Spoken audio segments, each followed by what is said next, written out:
Okay, so we will start chemical kinetics के कुछ फॉर्मूले जो है, जो भी प्रॉब्लम हम सॉल्व करने वाले हैं उसके लिए जो जो फॉर्मूले लगने वाले उसको एक बार रिवाइज कर लेते हैं and then we will quickly complete the problems. तो इस वीडियो को रिकॉर्ड करो मैं, तो आप उसको बाद में भी रेफर कर सकते हैं। तो सबसे पहले आपको समझना है कि ये जो है ना, this is average rate. Already मैंने समझा एवरेज रेट का मतलब क्या होता है। एवरेज रेट मतलब change in concentration of a species divided by change in time, कितने टाइम में कितना कॉन्सेंट्रेशन चेंज हो गया है। ऐसा जब होता है तो उसको हम क्या बोलते हैं, that is called as average rate. Delta C मतलब change in concentration divided by change in time. एक और चीज आपको समझ जाना है यहाँ पे, अगर रिएक्टेंट है तो यहाँ पे आपको हमेशा माइनस साइन दिखेगा, प्रोडक्ट है तो आपको यहाँ पे हमेशा प्लस साइन दिखेगा, है ना। रिएक्टेंट में हम क्या क्या करने वाले हैं, वी आर रिएक्टेंट के लिए हम हमेशा minus sign, because during the with respect to time इसका क्वांटिटी धीरे धीरे कम होने वाला है, और during with respect to time इसका क्वांटिटी धीरे धीरे बढ़। समझ में आ रहा है सबको, दिख रहा है? ओके, नाउ आगे जाते हैं थोड़ा सा। तो ये चीज आपको ध्यान में रखना है। इंस्टेंटेनियस रेट में क्या फर्क है, इंस्टेंटेनियस का जो नोटेशन है दैट इज डेरिवेटिव का नोटेशन। देखो यहाँ पे एक और चीज यहाँ पे मैं बता रहा हूँ आपको। तो ये चीज यहाँ पे समझ जाना है कि अगर ये कोई एक रिएक्शन है, a times A, b times B, c times C, d times D, where ये जो है ना स्मॉल ए, इसको बोलते हैं stoichiometric coefficients. They are called as stoichiometric coefficient. अभी मुझे रेट निकालना है, तो रेट के लिए आपको पता है कि जो ए है रिएक्टेंट है, तो इसके लिए ये जो कोएफिशिएंट उसके नीचे आएगा -1/a, it is D A by d T. वैसे बी ऑल्सो रिएक्टेंट है, तो ये जो कोएफिशिएंट है उसको नीचे में चले जाते हैं, ये ध्यान में रखना आपको। बी जो है -1/b d B by d t, c जो है 1/c d C by d t, and d का जो है 1/d d D by d t. तो coefficients are always appear in the denominator. Reactant है तो माइनस साइन देना है आपको, प्रोडक्ट है तो यहाँ पे साइन प्लस आएगा। यहां तक क्लियर है सबको? क्लियर है? यस। ओके, आगे जाते हैं। नाउ तो ये हमने इसके ऊपर के प्रॉब्लम्स क्लास में भी हमने सॉल्व किए थे। इसके बाद में हम आगे जाते हैं, ये रेट लॉ है। This is the rate law. Rate law क्या बोलता है, what is rate law? Rate law is always experimentally determined. ये भी मैंने आपको समझाया कि अगर कोई रिएक्शन है a times A, b times B, gives c times C, d times D, तो इसका जो रेट है, रेट ऑफ रिएक्शन जो है, it is proportional to the concentration. ये जो रेक्टेंगुलर ब्रैकेट रहता है यहाँ पे, this is the rectangular bracket, इसको बोलते हैं कॉन्सेंट्रेशन, और इसका यूनिट क्या रहता है हमेशा, मोल्स पर डीएम क्यूब। क्या रहेगा इसका यूनिट, मोल्स पर डीएम क्यूब। तो raised power x and raised power y, ये जो एक्स एंड वाई है ये इनसे डिफरेंट रहते हैं, इसके जैसे हो भी सकते हैं नहीं भी हो सकते हैं, और ये हमेशा एक्सपेरिमेंटली डिटरमाइन कर सकते हैं, ये आपको ध्यान में रखना पड़ेगा। और इसके ऊपर से रिलेटेड प्रॉब्लम भी हमने शॉर्ट प्रॉब्लम को सॉल्व किए। तो rate law is always experimentally determined, ये हम थ्योरेटिकली लिख नहीं सकते हैं। It is always to be determined experimentally. समझ में? और ये जो है ना, ये रेट कांस्टेंट है, this is rate constant. K stand for rate constant. A reactant का कॉन्सेंट्रेशन है, बी प्रोडक्ट का सॉरी दूसरे रिएक्टेंट का कॉन्सेंट्रेशन है, और रेज टू पावर एक्स ये हम एक्सपेरिमेंट से डिटरमाइन करते हैं कि एक्स एंड वाई का वैल्यू क्या रहेगा। यहां तक आपको समझ में आएगा। आगे जाते हैं। यही ये एक्सपेरिमेंट है, यहाँ पे आपको दिखाई दे रहा है ये वाला एक्सपेरिमेंट, इसके ऊपर से हमने उसको एक्स एंड वाई का वैल्यू निकाला था। आगे जाते हैं, आगे जाते हैं। एक्सरसाइज में वैसे हो गए, तो हम देखते हैं order of reaction. Order of reaction क्या रहता है कि सपोज ये कोई रिएक्शन मेरे पास दिया है और इसका रेट लॉ दिया है, ये एक्सपेरिमेंटली डिटरमाइन करते हैं। तो इसका जो ऑर्डर रहता है, इसके जो पावर्स है, जैसा यहाँ पे एक्स एंड यहाँ पे वाई है, ये जो पावर्स इसका हम हमेशा सम करते हैं। तो हम बोलेंगे कि ये रिएक्शन का जो ओवरऑल ऑर्डर है, ओवरऑल ऑर्डर यहाँ पे देखो, ओवरऑल ऑर्डर जो है ये एक्स प्लस वाई है। Order with respect to x, A क्या है, एक्स है। Order with respect to B क्या है, वाई है। तो इसके ऊपर का पावर आपको बोलना है। तो लास्ट टाइम ये जो रेट लॉ है, इट इज एक्सपेरिमेंटली डिटरमाइंड, और ये जो पावर्स यहाँ पे आपको दिखाई दे एक्स एंड वाई, तो हम बोलेंगे कि ओवरऑल ऑर्डर जो है it is X plus Y, इन दोनों का सम करना है। Order of reaction with respect to A, हम बोलेंगे कि ये एक्स है, order of reaction B is order of reaction is y with respect to B, with respect to B y है। इस तरीके से हम इसको अंडरस्टैंड कर सकते हैं। आगे जाते हैं, आगे जाते हैं। तो यहां तक हमारे सब कुछ प्रॉब्लम भी हमने सॉल्व किए। ठीक है, थोड़ा सा मैं जस्ट इसको गो थ्रू रहा तो आपको रिवाइज हो जाएगा। मॉलिक्यूलरिटी, मॉलिक्यूलरिटी क्या रहता है? मॉलिक्यूलरिटी के लिए आपको समझ जाना है कि यहाँ पे एक एलिमेंट्री रिएक्शन की बात की हमने। एलिमेंट्री रिएक्शन का मतलब क्या होता है? एलिमेंट्री रिएक्शन मतलब ऐसा रिएक्शन की, ऐसा रिएक्शन का step which can not be broken into simplest. ये सबसे सिंपलेस्ट स्टेप है, इसको और हम ब्रेक नहीं कर सकते। तो ये वाला जो रिएक्शन है it is happening in two step, दो स्टेप हो रहे हैं। और सॉरी, ये एक सिंपल स्टेप दिया, दो स्टेप मतलब अलग अलग रिएक्शन है, but they are the simplest step. यहाँ पे लिखा है the reaction occur in a single step cannot be broken down further into the simple reaction are called elementary reaction. और एलिमेंट्री रिएक्शन में जितने भी मॉलिक्यूल्स रहते हैं उसको बोलते हैं molecularity of the reactions. Elementary reaction में जितने भी रिएक्टेंट रहते हैं उसको उस रिएक्शन का मॉलिक्यूलरिटी बोलते हैं। जैसा अभी एक एलिमेंट्री रिएक्शन, इसमें आपको दिखाई दे कि एक मॉलिक्यूल है, ये एक मॉलिक्यूल है। तो ये जो रिएक्शन है ये बायोमोलिकुलर रिएक्शन है। ये वाले इसमें भी आप देख पा रहे कि यहाँ पे दो टू टाइम्स है, दो मॉलिक्यूल है NO2 के, इसके लिए ये भी रिएक्शन बायोमोलिकुलर है, ऐसा हम यहाँ पे बोल सकते हैं। ठीक है, आगे जाते हैं, आगे जाते हैं। उसके बाद में ऑर्डर एंड मॉलिक्यूलरिटी का डिफरेंस ऑलरेडी हमने स्टडी किया है। रेट डिटरमाइनिंग स्टेप कौन रहता है? Who is a rate determining step? जो सबसे स्लोएस्ट स्टेप रहता है उसको हम रेट डिटरमाइनिंग स्टेप बोलते हैं।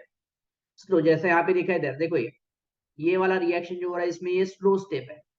तो slowest step is a rate determining step. हम बोलेंगे कि ये जो रिएक्शन है एलिमेंट्री रिएक्शन आपको दो दिया है, इस दोनों रिएक्शन में इसका मॉलिक्यूलरिटी 2 है बिकॉज दो मॉलिक्यूल यहाँ पे पार्टिसिपेट करें। ये वाले रिएक्शन में भी इसका मॉलिक्यूलरिटी 2 है बिकॉज दो मॉलिक्यूल इसमें पार्टिसिपेट किया है। और rate of reaction is proportional to the concentration of NO2 and concentration of F2। यहाँ पे हम पर्टिकुलरली अगर ऐसा आपको ब्रेकअप करके दिया है तो हम रेट डायरेक्टली लिख सकते हैं।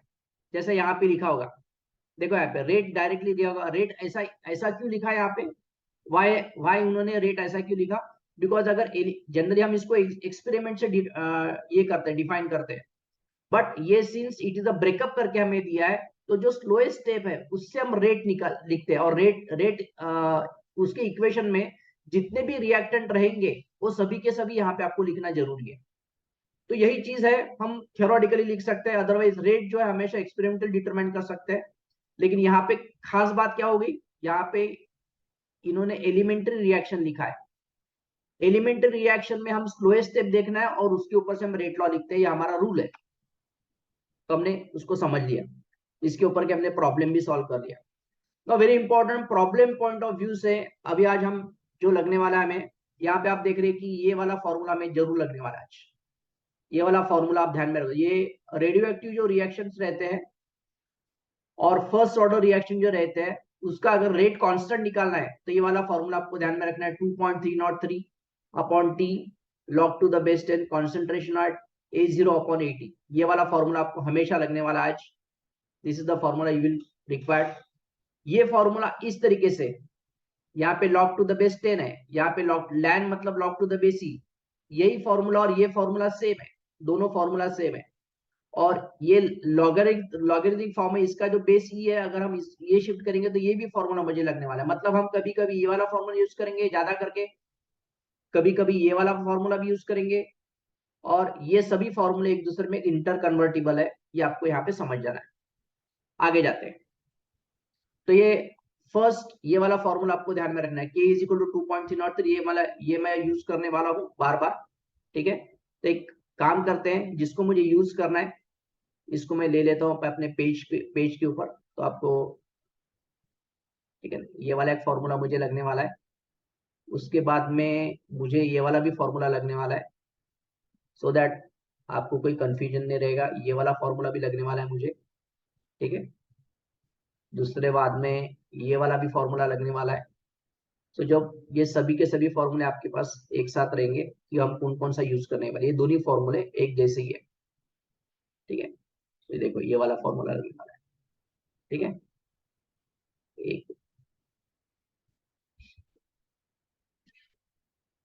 ये वाला फॉर्मूला, ओके, सो देखते हैं, ये तीन फॉर्मूले एक जैसे ही है। ये हमारा, ये सभी के सभी फॉर्मूले जो है ना, ये किसके लिए, this is for first order reaction. किसके लिए, फर्स्ट ऑर्डर रिएक्शन। और we can say radioactive reaction जो दिया रहेगा ना, उसके लिए भी आपको यही फॉर्मूला यूज करना है, रेडियो एक्टिव रिएक्शंस, इसके लिए भी आपको यही फॉर्मूला यूज करना है। ठीक है, आगे जाते हैं। उसके बाद में हम देखते हैं, ये मैंने फॉर्मूला लिख के ले लिया। कभी कभी आपको अगर ये सेम फॉर्मूला है, लेकिन अगर इनिशियल कॉन्सेंट्रेशन अगर आपको इस तरीके से दिया है, ए माइनस एक्स, मतलब एक्स मतलब क्या, अमाउंट जो खत्म हो गया। ये देखो ये वाला फॉर्मूला, सेम फॉर्मूला, ए जीरो मतलब इनिशियल कॉन्सेंट्रेशन, और suppose in time T x खत्म हो गया तो आप ए माइनस एक्स आपको निकालना पड़ेगा। तो ये वाला फॉर्मूला भी फर्स्ट ऑर्डर रिएक्शन का है। आगे जाते हैं। उसके बाद में इंटीग्रेटेड जो हमने हाफ लाइफ पीरियड में डिफाइन करना है, हाफ लाइफ का फॉर्मूला ये है। हाफ लाइफ का फॉर्मूला मैं यहाँ पे देखा, ये डेरिवेशन ऑलरेडी हमने किया है। हाफ लाइफ का फॉर्मूला ये है, इट इज अ 0.693। ठीक है ना, ये क्या रहेगा, इट इज अ, ये वाला फॉर्मूला 0.693 अपॉन के, ये भी मुझे बार बार लगने वाला है। ये half life period, T half, ये सभी के सभी फर्स्ट ऑर्डर का फॉर्मूला है। आगे जाते हैं, आगे जाते हैं। उसके बाद में then integrated rate expression for zero order reaction, ये हमारा फर्स्ट ऑर्डर हो गया। हाँ, अगर प्रेशर से रिलेटेड कुछ है तो ये भी आपको हमेशा ध्यान में रखना पड़ेगा। ये आपको every time you have to derive, आपको ये डिराइव करना पड़ेगा एवरी टाइम, अलग अलग टाइम पे आपको डिराइव करना पड़ेगा। ये क्या है, to be derived, to be derived every time, every time according to reaction. Reaction के अकॉर्डिंग आपको इसको डिराइव करना पड़ेगा। कौन सा, यहाँ पे जैसे यहाँ पे ये रिएक्शन आपको दिया है, आपके पास ये रिएक्शन है ना, दिस इज अवर रिएक्शन। तो ये रिएक्शन के हिसाब से ये वाला रिएक्शन यहाँ पे दिया है। तो with the help, with respect to this reaction, ये फॉर्मूला आपको, ये प्रेशर वगैरह आप ध्यान में रखना है कि ये कैसे प्रेशर निकालते हैं, टोटल प्रेशर कैसे निकालते हैं। तो यहाँ पे ये जो फॉर्मूला बन रहा है अभी, तो इसका डेरिवेशन मैंने आपको समझा दिया, एक बार उसको कर लो, आप चेक करो, बिकॉज अभी आप आज उसको नहीं कर सकते। तो ये अगर ऐसा रिएक्शन, तो इसके लिए ये वाला फॉर्मूला हमने डिराइव किया। तो आपको इनिशियल प्रेशर, और फिर हमने ये टोटल प्रेशर से कैसे डिराइव किया, आपको यहाँ पे देखो, ये वाला जो डेरिवेशन है, ये वाला आपको हमेशा करना पड़ेगा, ये वाला पार्ट आपको हमेशा करना पड़ेगा। And it will depend on reaction to reaction. अगर रिएक्शन अगर आता है प्रॉब्लम में, तो हम अकॉर्डिंगली भी हम उसको करेंगे। तो ये वाला एक डेरिवेशन प्रेशर से रिलेटेड, ये सभी के सभी फर्स्ट ऑर्डर है। जीरो ऑर्डर का जो हमारा रिएक्शन है, अगर जीरो ऑर्डर है, तो जीरो ऑर्डर के लिए आपको समझ जाना है कि ये वाला फॉर्मूला है जीरो ऑर्डर के लिए। So this is the formula for zero order. इसको मैं लिख देता हूं, ये है zero order reaction. Zero order reaction है तो ये वाला फॉर्मूला, और एक हाफ लाइफ का भी फॉर्मूला आएगा यहाँ पे, वो भी हम यहाँ पे लिख लेते हैं। हाफ लाइफ का क्या फॉर्मूला है, it is a zero upon two के। क्या रहेगा इसका फॉर्मूला, ए जीरो अपॉन टू के, ये हाफ लाइफ का फॉर्मूला, इसको भी ले लेते हैं। तो ए जीरो अपॉन टू के half life for zero order reaction. देखो ये वाले सब फॉर्मूले बन रहे अभी। एंड लास्ट, अभी हमारे पास फर्स्ट ऑर्डर हो गया, जीरो ऑर्डर हो गया, ग्राफिकल तो मैंने ऑलरेडी आपको समझा दिया है। ठीक है, और अरेनियस इक्वेशन लेंगे अभी, और उसका एक्सप्रेशन टेम्परेचर डिपेंडेंस का, ये दो फॉर्मूले बचे हैं। उसके बाद में we can easily go for the problem. Arrhenius equation, Arrhenius equation है, आगे जाते हैं। अरेनियस इक्वेशन आगे होगा, इसके बाद है कोलिजन थ्योरी के बाद ये वाला, ये अरेनियस इक्वेशन। ये आपको लगेगा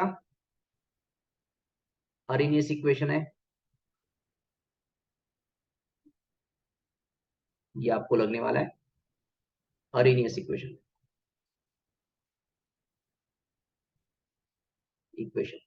ठीक है ना, इसको आपको यहाँ पे इसको बोलते हैं फ्रीक्वेंसी फैक्टर, बोलते हैं इसको, ए को फ्रीक्वेंसी फैक्टर बोलते हैं, और ये एक्टिवेशन एनर्जी है। और जब हम इसके साइड में, दोनों साइड में लैन लेंगे, तो एक और एक फॉर्मूला बनता है। और ये वाला जो फॉर्मूला यहाँ पे आपको दिखाई दे रहा है, log K2 अपॉन K1, ये वाला फॉर्मूला आपको इसका इफेक्ट ऑफ टेम्परेचर निकालने के लगने वाला है। इफेक्ट ऑफ टेम्परेचर, ये वाला फॉर्मूला आपको लगने वाला है, effect of temperature on rate of reaction. यहाँ पे मैं लिखता हूँ effect of temperature on rate of reaction. इस तरीके से हमारे पास ये फॉर्मूले, ये सभी आपको ध्यान में रखना है। तो इतने सारे फॉर्मूले को लेके हम आगे जाते हैं। अगर कुछ एक्स्ट्रा बचे हैं, कुछ छूट गए होंगे, तो जब जैसे प्रॉब्लम आएगा उस तरीके से डिस्कस करेंगे। तो हम आगे जाते हैं अभी नेक्स्ट पेज की तरफ। तो ये फॉर्मूला पेज आपका हो गया, आगे जाते हैं। Now we will go towards problem की तरफ जाते हैं। ये सॉल्व प्रॉब्लम आप देख लीजिए, बहुत सारा रिवाइज हो जाएगा आपका, इतना कुछ ये नहीं लग रहा है मुझे। नाउ सबसे पहले मुझे लगता है कि ये वाला प्रॉब्लम जो है हमने ऑलरेडी सॉल्व किया था, पहला ऑब्जेक्टिव। तो the rate law for the reaction, ठीक है ना, ये डबल किया तो रेट लॉ उन्होंने दिया है, खुद होके दिया है। ले लेते, फटाफट खत्म कर देते इसको। देखो यार, now rate law for the reaction, ये रिएक्शन का रेट लॉ उन्होंने खुद दिया है। रिएक्शन का रेट लॉ उन्होंने खुद दिया है।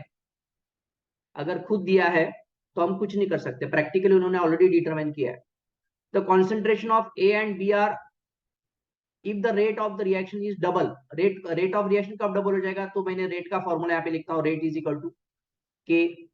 पहले इसमें दिया है, ये ऑलरेडी गिवन लॉ है, ए एंड बी, ठीक है ना, दिस इज इक्वेशन नंबर 1 हमारा बना। Concentration A and B both are double, अगर दोनों को डबल करते हैं, ये भी इसको डबल करते हैं, ये भी इसको डबल करते हैं, तो क्या हो जाएगा, it will be 4 times K concentration of A into concentration of B. ये पहले का भी, ये R1 बोलता हूं मैं। तो आपको साफ देख रहे R1 जो है, इसका वैल्यू तो R है, तो इज इक्वल टू के 4 के R। तो 4 टाइम्स हो गया, इसका मतलब ये नहीं है, हमें डबल पूछा है, तो पहला ऑप्शन वैसे कट हो गया। A double be kept constant, तो ये आएगा, मतलब ये डबल कर रहे हैं, इसको कांस्टेंट रखते हैं, मतलब यही आएगा। बी को डबल करे, ए को हाफ कर रहे, मतलब नहीं आएगा। इसको डबल कर रहे, इसको हाफ कर रहे, मतलब ये दोनों एक दूसरे के साथ कैंसिल हो जाएगा, उतने रेट रहेगा। A is kept constant, B is half, ये भी नहीं होगा, तो B is option, B is हमारा करेक्ट ऑप्शन है। आगे जाते हैं, आगे जाते हैं। नाउ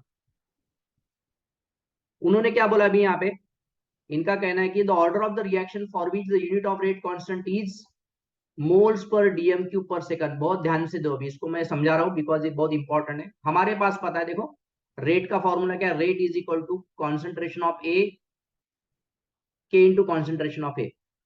अगर ये फर्स्ट ऑर्डर है तो यहाँ पे 1 रहेगा।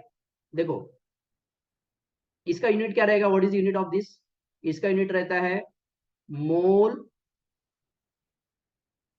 पर डीएम क्यूब पर सेकंड, ये उसका यूनिट है। के का यूनिट हमें उसने पूछा है, और इसका यूनिट रहेगा मोल पर डीएम क्यूब। अभी थोड़ा ध्यान दो, ठीक है, ऐसा यूनिट रहता है। अगर ये जीरो ऑर्डर है, सपोज ये जीरो ऑर्डर है, ये जीरो है तो ये भी जीरो हो जाएगा, और anything rest power zero is 1, तो के का यूनिट क्या आ रहा है, मोल्स पर डीएम क्यूब पर सेकंड, यही मुझे यहाँ पे मिल रहा है। इसका मतलब यहाँ पे अगर जीरो है तो इसका यूनिट मैच हो जाएगा, इसका मतलब ये जीरो ऑर्डर रिएक्शन की बात हो रही है, मतलब answer is correct, answer is C. समझा रहा हूं मैं आपको। अगर आपको समझ जाना है कि यहाँ पे 1 है, यहाँ पे 1 है, मैं यहाँ पे फिर से लिखता हूँ, मोल पर डीएम क्यूब पर सेकंड के, और यहाँ पे जीरो नहीं, अभी क्या है, यहाँ पे 1 है, तो मोल्स पर डीएम क्यूब है, यहाँ पे 1 है, मतलब फर्स्ट ऑर्डर रिएक्शन है। तो आप देख रहे हैं ये वाला फैक्टर कट हो जाएगा, तो what is the unit of के का यूनिट हो जाएगा सेकंड इनवर्स। तो आपको ध्यान में रखना है कि फर्स्ट ऑर्डर के लिए, फर्स्ट ऑर्डर रिएक्शन है, ये जीरो ऑर्डर रिएक्शन है, जीरो ऑर्डर रिएक्शन है, इसका यूनिट सेकंड इनवर्स रहता है। सेकंड ऑर्डर, ये आपको एग्जाम में जरूर मिलेगा, सेकंड ऑर्डर का रिएक्शन जो को क्या आएगा, मोल पर डीएम क्यूब पर सेकंड, ये तो फिक्स रहेगा, इज इक्वल टू के।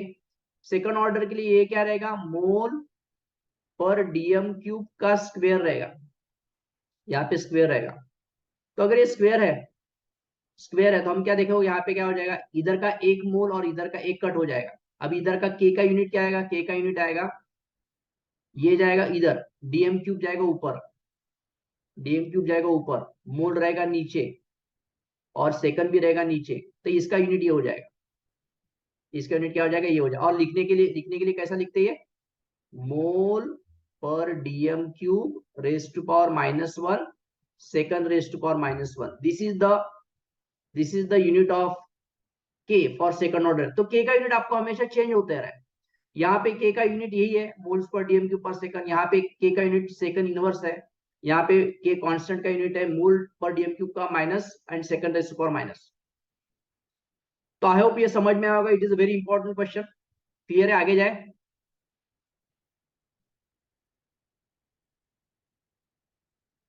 यस,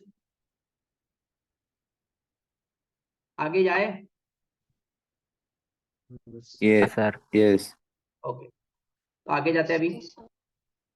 ये हो गया the rate constant for the reaction. अभी देखो कैसे फंसा रहे अपने को, हाँ? ये प्रॉब्लम में देखो कैसा फंसा रहे अपने को। सी, क्या करे देखो, rate constant for the reaction, मतलब ये दिया है, ये दिया है रेट कांस्टेंट, बराबर है। और उन्होंने कुछ वैल्यू दिया है और उससे हमें पूछा ऑर्डर ऑफ रिएक्शन है। मैंने आपको क्या बोला कि ये इसका कोई काम ही नहीं, इसके तरफ देखो, सेकंड इनवर्स किसका यूनिट रहता है, सेकंड इनवर्स किसका, कौन से ऑर्डर का रिएक्शन का यूनिट रहता है, के का, बोलो। सेकंड इनवर्स किसका यूनिट रहता है, रेट कांस्टेंट का यूनिट सेकंड इनवर्स है। इसका मतलब क्या है, ऑर्डर कौन सा होगा, रेट कांस्टेंट है। क्या है, यहाँ पे हमने क्या देखा, यहाँ पे फर्स्ट ऑर्डर का के का यूनिट क्या रहता है, सेकंड इनवर्स। Second inverse. इसका मतलब ही क्या है, इसका मतलब ऐसा है कि ये जो बात करें वैल्यू हमको कंफ्यूज करने के लिए, हमें खाली यूनिट को देखना है और हम इसका आंसर दिखेंगे B. So B is the unit answer for the question. ये कौन सा रिएक्शन है, ऑर्डर ऑफ रिएक्शन फर्स्ट, हमने खाली यूनिट से आइडेंटिफाई किया उसको। आया समझ में। नाउ आगे जाते हैं, आगे जाते हैं। नाउ ये क्या दिया उन्होंने, a time required for 90% completion of certain first order reaction है is t, the time required for 99% completion will be।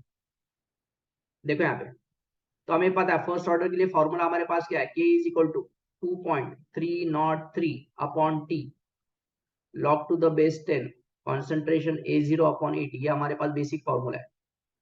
अभी पहले क्या बोल रहा है कि time required for 90% completion, 90% complete हो गया, मतलब बचा कितना, बिकॉज 80 जो रहता है ना हमेशा बचा हुआ की बात करती है, ठीक है।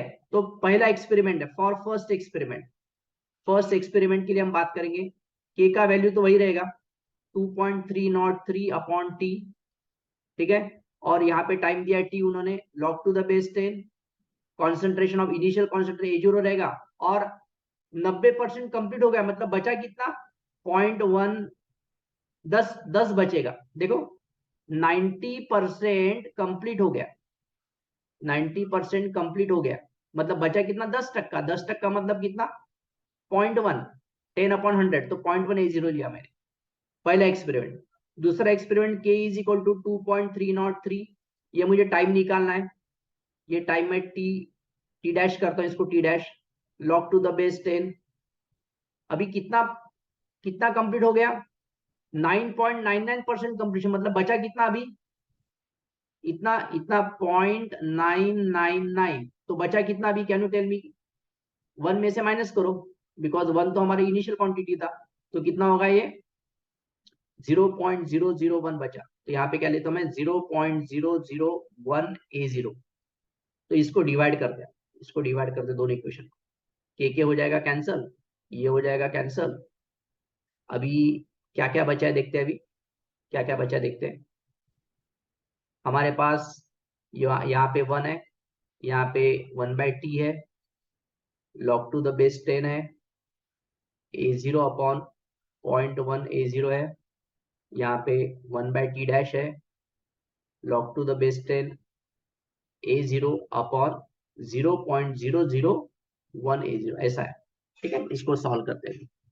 तो ये टी डैश जाएगा ऊपर, टी नीचे आएगा, तो क्या हो जाएगा 1 is equal to T dash ऊपर जाएगा, टी नीचे आएगा, लॉग दोनों साइड में लॉग टू द बेस 10 है, ए जीरो कैंसिल हो जाएगा, तो ये हो जाएगा 0.1 ना, 1/0.1 म्हणजे 1/0.1 बचा, यहाँ पे जीरो जीरो कैंसिल हो जाएगा, यहाँ पे क्या बचा लॉग टू द बेस 10, यहाँ पे हो जाएगा 1/0.001। देखो यहाँ पे क्या हो रहा है, ये टी ऊपर जा रहा है, टी डैश नीचे आ रहा है, टी ऊपर जा रहा है, टी डैश नीचे आ रहा है, इज इक्वल टू लॉग 10, ये कितना हो जाएगा 1/0.1 लॉग 10, और ये कितना हो रहा है लॉग ऑफ 1000, लॉग ऑफ 1000।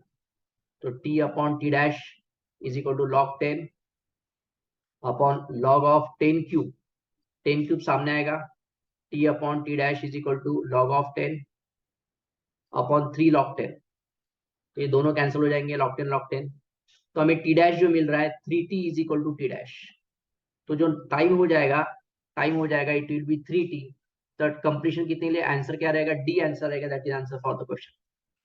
समझ में आया क्या किया मैंने?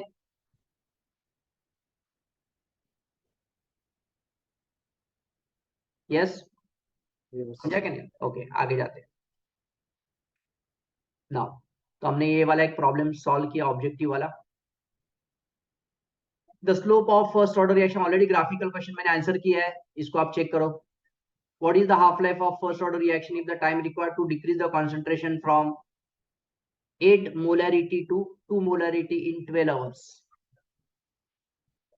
8 molarity to 2 molarity in 12 hours। Again same question है, देखो यहाँ पे what is the half life, half life पूछा है हमें, हाफ लाइफ पूछा है, टी हाफ पूछा है, तो सबसे पहले हम के निकालते हैं। के का फॉर्मूला क्या है, 2 पॉइंट्स को सॉल्व नहीं करने वालों में, upon T log to the base 10 a0/80, ये वाला हमारे पास बेसिक फॉर्मूला है ना। तो के का वैल्यू हम निकालेंगे 2.303 अपॉन टी, टाइम दिया उन्होंने 12 आवर्स, तो यहाँ पे मैं क्या करता हूँ 12 आवर्स लिखता हूँ, 12 hours log to the base 10। तो पहला कॉन्सेंट्रेशन कितना था, इनिशियल 0.8 था, तो 0.8 था, 0.8 से 0.2 हो गया, मतलब कितने 0.8 से 0.2 हो गया, मतलब इतना बचा है अभी हमारा। Always think in that line कि कितना बचा है, पहले 0.8 था, बाद में वो हो गया 0.2 मोलरिटी, मतलब इतना बचा है, तो यहाँ पे हम 0.2 लेंगे सीधा सीधा, तो क्या हो जाएगा 2.303 upon 12 log to the base 10, ये 4 आएगा, इसको आपको सॉल्व करना है तो आपको के मिलेगा, है ना, के मिलेगा। और आपको क्या पूछा, हाफ लाइफ, हाफ लाइफ का फॉर्मूला क्या रहता है, half life is equal to 0.693 upon K, तो this is half life formula. तो by using this formula you can calculate this, ये आपको लॉग कैलकुलेशन आपको करना है, तो आपका आंसर आवर में आएगा, बिकॉज हमने इसको आवर में लिया, तो आपका भी हाफ लाइफ आवर में ही आएगा। समझ में आया पक्का, क्लियर है? आगे जाते, ये कैलकुलेशन आपको करना है, आपको करना है, ये हो गया ना, ये यहीं पे सॉल्व कर देते, यहीं पे सॉल्व कर देते, इसका इसका नाम क्या है, देखो ये क्या क्वेश्चन है, ओके नाउ ये क्या बोलता है, in the reaction 3ClO minus ClO3 2Cl occurs in 2 से, 2 स्टेप बता दिए। द रिएक्शन इंटरमीडिएट, इंटरमीडिएट कौन है, जो कट होता है ये कट हो रहा है, तो ये इंटरमीडिएट है, वो इज इंटरमीडिएट ClO2 माइनस, ये इंटरमीडिएट है, जो कैंसल होता है वो इंटरमीडिएट रहता है। आगे जाते हैं, द एलिमेंटरी रिएक्शन आपको दिया है, एलिमेंटरी रिएक्शन आपको दिया है, is a unimolecular second order, ये बायोमोलिकुलर है, 2 मॉलिक्यूल इसमें पार्टिसिपेट कर रहे हैं, इसके लिए बायोमोलिकुलर है और सेकंड ऑर्डर है। क्यों सेकंड ऑर्डर मैं कैसा बोल सकता हूँ, बिकॉज ऑर्डर तो हमेशा एक्सपेरिमेंटली डिटरमाइन करते हैं, लेकिन अगर एलिमेंटरी रिएक्शन है तो उसमें जितने भी रिएक्टेंट्स रहते हैं उतने ही ऑर्डर में आ जाते हैं, तो यहाँ पे दो दो मॉलिक्यूल इसके लिए बायोमोलिकुलर, और सिंस एलिमेंटरी रिएक्शन है यहाँ पे अगेन 2 मॉलिक्यूल है, इसके लिए सेकंड ऑर्डर, अगर एक रहता तो हम फर्स्ट ऑर्डर लिखते थे। तो what is the correct option, it is the biomolecular and second order, ये वाला रिएक्शन आंसर आएगा। आगे जाते हैं now, the rate law for the reaction, rate law क्या दिया उन्होंने, रेट लॉ क्या दिया है, rate is equal elementary reaction दिया होगा डायरेक्टली, तो NO2 के ऊपर हमने 2 लिया है, बिकॉज यहाँ पे 2 था, Cl2 है, द के वुड इंक्रीज विथ, 10 के वुड इंक्रीज, के कैसे इंक्रीज होगा? एक्चुअली के तो कांस्टेंट है, के खाली टेम्परेचर के साथ बढ़ता है, के खाली टेम्परेचर के साथ बढ़ता है, के ऐसा नहीं बढ़ता। अभी इसमें चेंज को, ये तो कांस्टेंट है, ये चेंज होगा, ये चेंज होगा, ये चेंज होगा। के को अगर मुझे चेंज करना है तो रिएक्शन का टेम्परेचर चेंज करना पड़ेगा, जो हमने अरेनियस इक्वेशन में देखा है। यहाँ पे देखते हैं क्वेश्चन क्या पूछा है। Yes, increases with the temperature. के कैसे चेंज होगा? के इंक्रीजेस विद द टेम्परेचर, ये करेक्ट है, ये रॉन्ग है, ये रॉन्ग है, ये रॉन्ग है। ठीक है, तो इंक्रीज के हमेशा वैसे कांस्टेंट रहता है, लेकिन अगर हम टेम्परेचर बढ़ाएंगे तो के भी चेंज हो जाएगा ना। अभी एक्टिवेशन एनर्जी मतलब आपको समझाता हूँ। मैंने अभी जस्ट आपको एक्सोथर्मिक एंडोथर्मिक समझाया, एक बार फिर से यहाँ पे बता देता हूँ क्या है इसका। ये अगर ग्राफ है हमारा, दो ग्राफ निकालता हूँ, ये ग्राफ है। सो अगर ये ये एनर्जी रहता है यहाँ पे, और यहाँ पे reaction coordinate, reaction coordinate, reaction coordinate, energy, reaction coordinate. तो सपोज ऐसा है, एक ऐसा है और एक ऐसा है, फर्क दिखा दोनों में? सब फर्क समझ में आया क्या है? ये ना, ये इसको बोलते हैं रिएक्टेंट, एनर्जी ऑफ रिएक्टेंट है, इसको बोलते हैं एनर्जी ऑफ प्रोडक्ट, इसको बोलते हैं energy of reactant, energy of product.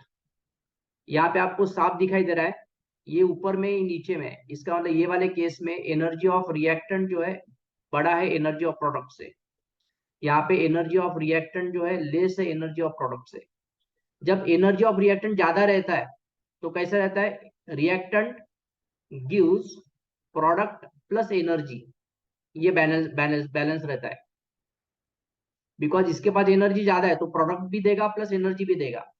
यहाँ पे एनर्जी कम है तो क्या हो जाएगा? Reactant plus energy gives product, product ऐसा बनता है। जब कोई भी रिएक्शन में एनर्जी बाहर निकलता है तो उसको बोलते हैं एक्सोथर्मिक, एक्सोथर्मिक। और कोई भी रिएक्शन में हीट लगता है उसको तो इसको बोलते हैं एंडोथर्मिक, एंडोथर्मिक। ठीक है, यहां तक क्लियर है?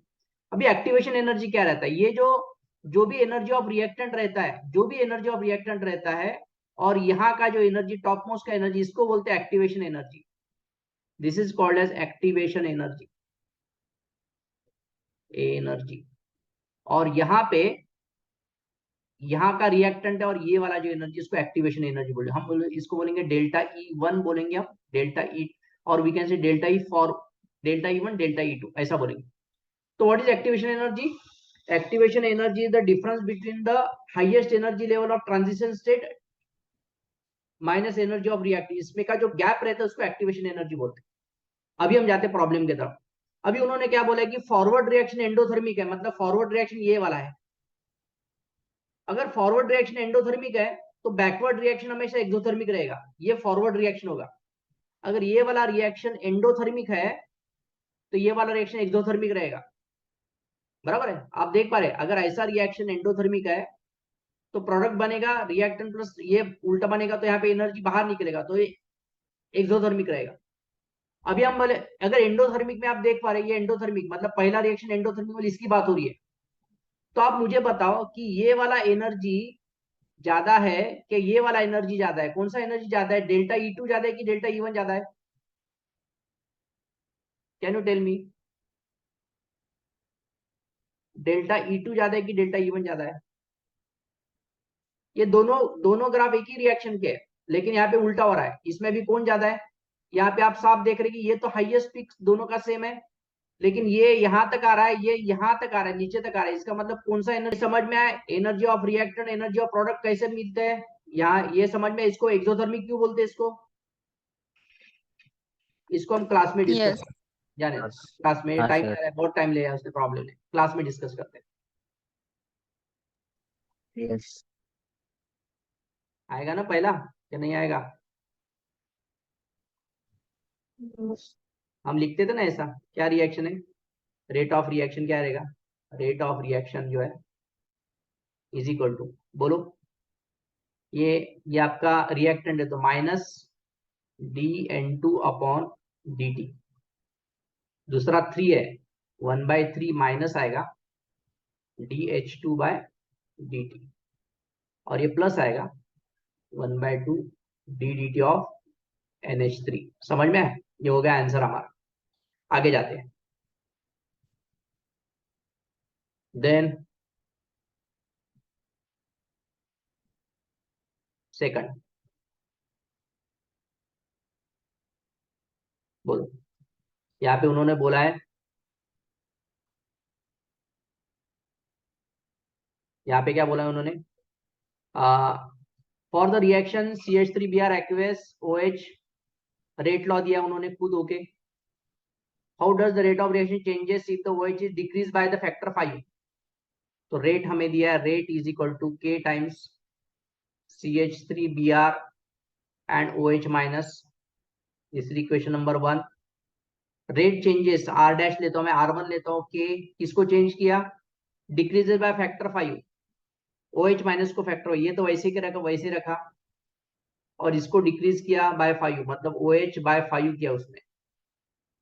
तो अगर हम इसको डिवाइड करेंगे तो ये हो जाएगा कट, ये कट हो जाएगा, ये कट हो जाएगा, क्या बचा, R upon R1 is equal to 1 upon 1/5, ये 5 ऊपर चला जाएगा, तो R upon R1 is equal to 5। तो R1 क्या हो रहा है, नया रेट क्या हो रहा है, R1 is R time R/5, मतलब वो भी डिक्रीज हो जाएगा 5 टाइम्स से। समझ में आया? R1 is equal to R/5, मतलब जो नया रेट है ये पहले के रेट से 5 टाइम्स डिक्रीज हो जाएगा। आगे जाते हैं।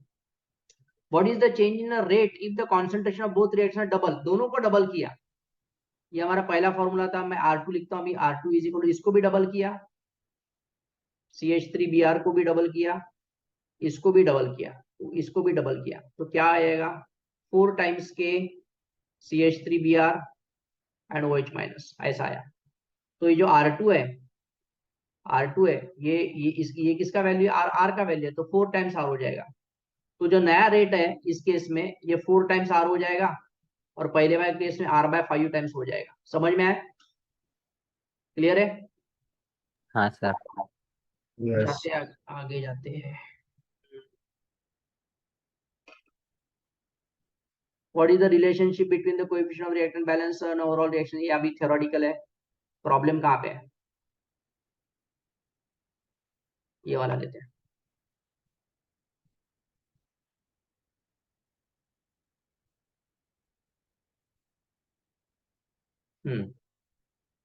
A reaction takes place in 2 steps, ये पहला स्टेप है, दूसरा स्टेप है, right overall reaction. Overall reaction अगर लिखेंगे तो इन दोनों को ऐड करेंगे हम, तो कौन कट हो जाएगा, ये कट हो जाएगा, तो क्या बचेगा, NO 2NO gas plus Cl2 gas gives twice NOCl, ये आपका ओवरऑल रिएक्शन है। पहला क्वेश्चन का answer. What is the identify intermediate, जो कट होगा इंटरमीडिएट है, इंटरमीडिएट कौन है, NOCl2। What is the molecularity in each step, इसका मॉलिक्यूलिटी 2 है, इसका भी मॉलिक्यूलिटी 2 है, तो molecularity in each step is 2। Clear? जाए आगे। यस। ओके, नाउ हो गया ये भी theoretical problem derive integrated problem, यहाँ से चलो गया एक्सप्लेन क्या, हाँ। अभी ये वाला प्रॉब्लम आपको करना है, ये मैं बताते हैं, ऑलरेडी हमने किया है, तो this is homework for you, ये वाला प्रॉब्लम। ठीक है, आगे जाते हैं। सॉल्व ये वाला प्रॉब्लम, यहाँ से प्रॉब्लम चलो गया हमारे। सॉल्व पहला कैलकुलेशन आपको करना पड़ेगा, यहाँ पे मैं आपको समझा दे रहा हूँ। In the first order reaction, first order की बात करें, the concentration of reactant decreases from, ये A0 का वैल्यू दिया है, मिलीमोल दिया है, M mole stand for millimole. Millimole का मतलब क्या होता है, एम मोल का मतलब होता है इज इक्वल टू 10⁻³ मोल, ऐसा होता है, ठीक है ना। मिलीमोल टू 8 मिलीमोल, मतलब पहले इतना था बाद में इतना हो गया, in 38 minute. What is the half life, very very simple. तो हम पहले करेंगे K is equal to 2.303 upon T log to the base 10 A0/80, सबका वैल्यू दिया है।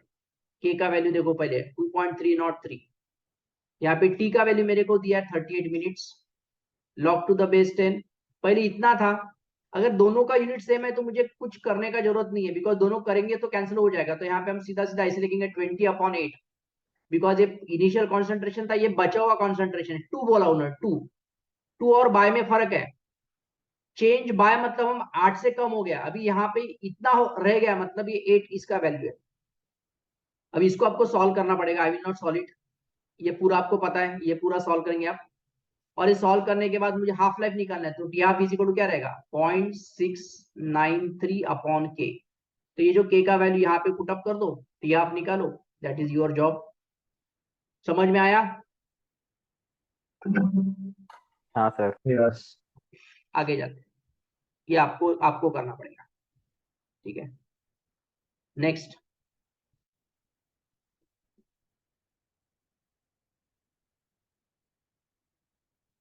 The half life of the first order reaction is, half life कितना दिया है, इस टी हाफ दिया आपको, टी हाफ दिया है 1.7 आवर।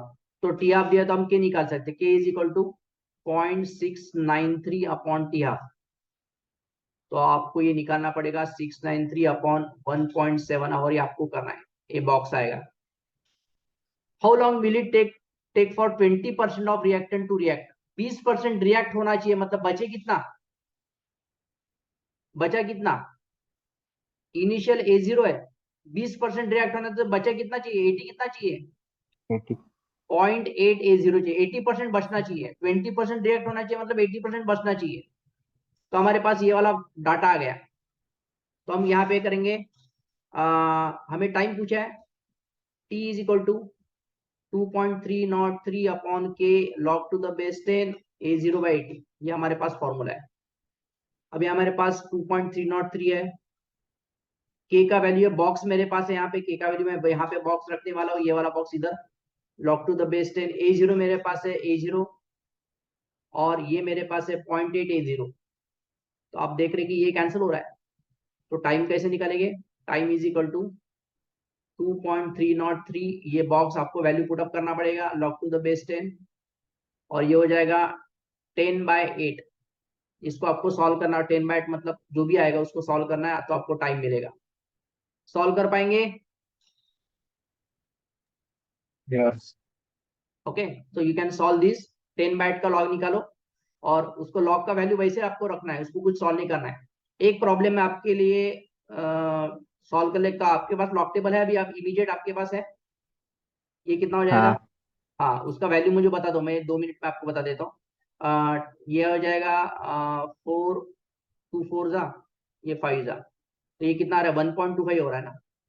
1.25 का लॉग बताओ क्या आ रहा है, 2.303 upon box, log log of 1.5, 1.25 characteristic हो जाएगा 0। 12 का 5 बोलो कितना आ रहा है, 12 का 5 लॉग में, 12 का 5,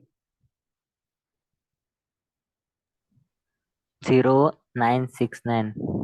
0969। इसको मल्टीप्लाई करेंगे और इसको डिवाइड करेंगे तो आपका टाइम आएगा, यो भी टाइम। यहाँ पे हमने ये जो टाइम है ये मिनट में लिया था, तो इसका भी आंसर यहाँ पे मिनट में ही आएगा। समझ में आपको? ये आपको सॉल्व करना पड़ेगा। ये अभी डायरेक्ट खाली लॉग का वैल्यू यहाँ पे डाल के मल्टीप्लाई करेंगे, इसको नंबर पकड़ेंगे अभी एक, you will consider it as a number, और इसको मल्टीप्लाई करेंगे फिर से लॉग से, तो इसको डिवाइड करेंगे, और जो भी आएगा आपका आंसर आएगा। लॉग कैलकुलेशन आपको यहाँ पे करना है, numerator numerator denominator, numerator minus denominator. समझ में आ रहा है? हाँ सर। आगे जाते हैं, third problem. What is the energy of activation of the reactant whose rate constant doubles when temperature? Okay क्या बोला इन्होंने, देखते हैं। अच्छा ऊपर का हमारा बचा है, शायद ये वाला बचा है, ये हो गया हमारा, इसकी ये बचा था, देखते हैं। The energy of activation for the first order reaction is, the energy of activation for the first order reaction is, ये दिया है, ये का वैल्यू दिया है 104 किलो जूल पर मोल। ध्यान में रखना यहाँ पे किलो जूल दिया है। द रेट कांस्टेंट दिया है, के का वैल्यू दिया उन्होंने 3.7 इंटू 10⁻⁵ सेकंड इनवर्स। टेम्परेचर दिया है, temperature is equal to 273 plus 25 degree, so it is 298 kelvin. ठीक है। What is the rate constant, K पूछा है, 25 पे आया तो आपको इसके ऊपर पूछा है, ठीक है ना। तो हम इसको सॉल्व कैसे करेंगे, हमारे पास देखो ये इफेक्ट ऑफ टेम्परेचर हमने क्या किया था, लॉग, ठीक है नहीं आ रहा है, log of K2 upon K1, यहाँ पे है EA 2.303 R, उसके बाद में 1/T2 माइनस 1/T1, ये वाला फॉर्मूला है, क्लियर है। अब यहाँ पे देखो क्या क्या डालेंगे, हमें K2 K1 का वैल्यू दिया है, हमें रेट कांस्टेंट पूछा है 30 डिग्री पे, मतलब लॉग ऑफ K2 पूछा है, K1 हमें दिया है, K1 का वैल्यू कितना दिया है 3.7 इंटू 10⁻⁻5। ये का वैल्यू दिया, ये का वैल्यू मेरे पास है 104 इंटू 10⁻3 किलो जूल है, तो मैं जूल में कन्वर्ट किया, 2.303, आर का वैल्यू 8.314, ठीक है। 1/T2, T2 कितना है मेरे पास 30 डिग्री, 30 डिग्री डालेंगे यहाँ पे, तो 273 में ऐड करो 30 डिग्री, तो 30, यहाँ पे T1 चाहिए, यहाँ पे T2 चाहिए, यहाँ पे आएगा